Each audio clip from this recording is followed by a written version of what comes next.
Le talisman brisé, épisode 23.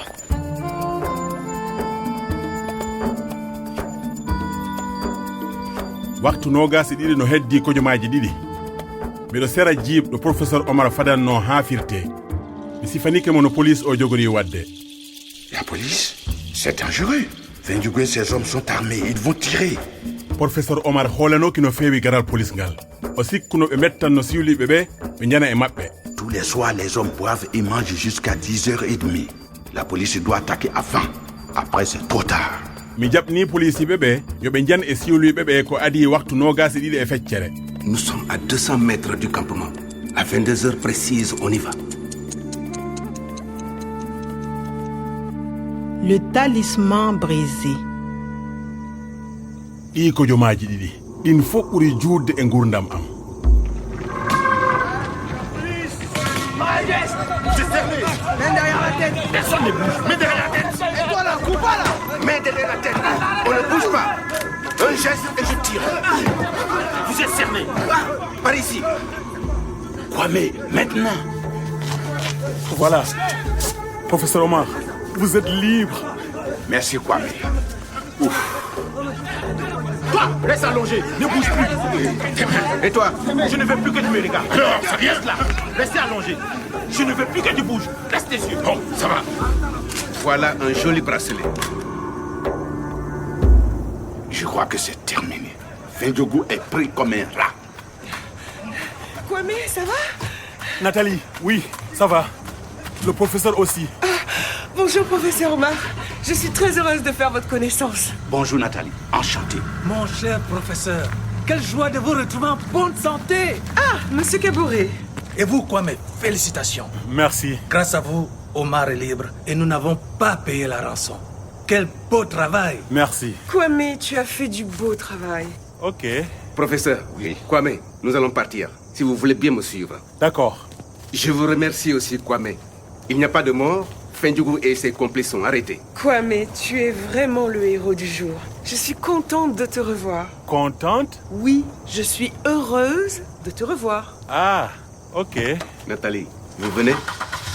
Excuse-moi, Kwame, je dois y aller. Ah bon? Kwame, professeur, vous venez avec moi. Monsieur Kaboré veut vous parler. Ok.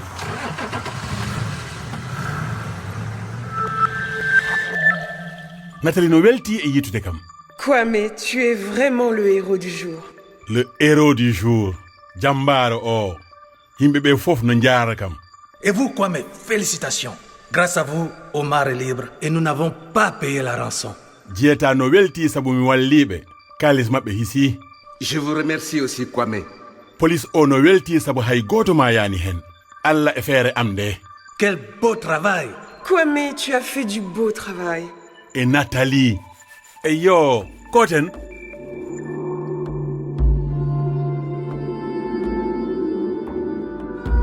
heɗito hendu ndun ko sara on woni wayde himo yiɗi wilitude nyandego sara on landi mawɗo gando honno mi yi'irta nden jonde jam jamanuji feƴƴuɗi gando on jaabi wondu e yimɓe nonɗuɓe moƴƴuɓe teddimɓe tagudi ndin.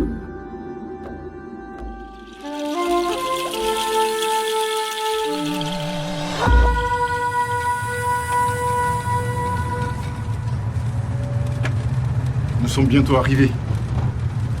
Professeur, Oui. j'ai quelque chose pour vous. C'est un plaisir pour moi de... Mais où est la mallette? Où est l'argent? La mallette? Mais elle était là. Mais non, elle a disparu.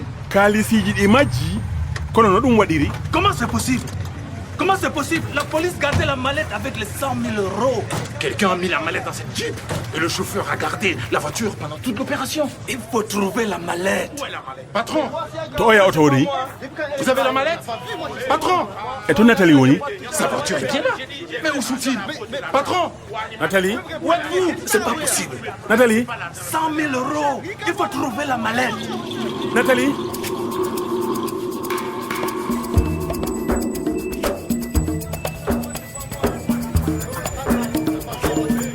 Nathalie? Nathalie? Mais enfin, non. Nathalie? Mais laissez-moi tranquille. Qu'est-ce qui vous prend? Mais ko waɗi Nathalie, tu me rends fou. non, mais Viens avec moi, je t'aime. hoorejo police o laissez-moi tranquille. Je veux vivre avec toi. holko yiɗi Non, mais ça va, lâchez-moi, non? Tu ne veux pas d'un simple policier? Mais non, je ne vous aime pas. C'est tout. Lâchez-moi maintenant. o neɗɗo no mettidana Nathalie Mais regarde, je suis riche maintenant. Ce n'est pas comme ce jardinier. ko galo joni wonano o sardiñejo Laissez tomber. C'est incroyable. Vous pensez acheter mon bonheur avec une mallette volée? Vous êtes un bon policier, hein? Comment est-ce que vous pouvez voler l'argent de la rançon? Ça suffit. l'argent de la rançon volé diwde walla wujjude wona gonga beele o policijo Allez, tu viens.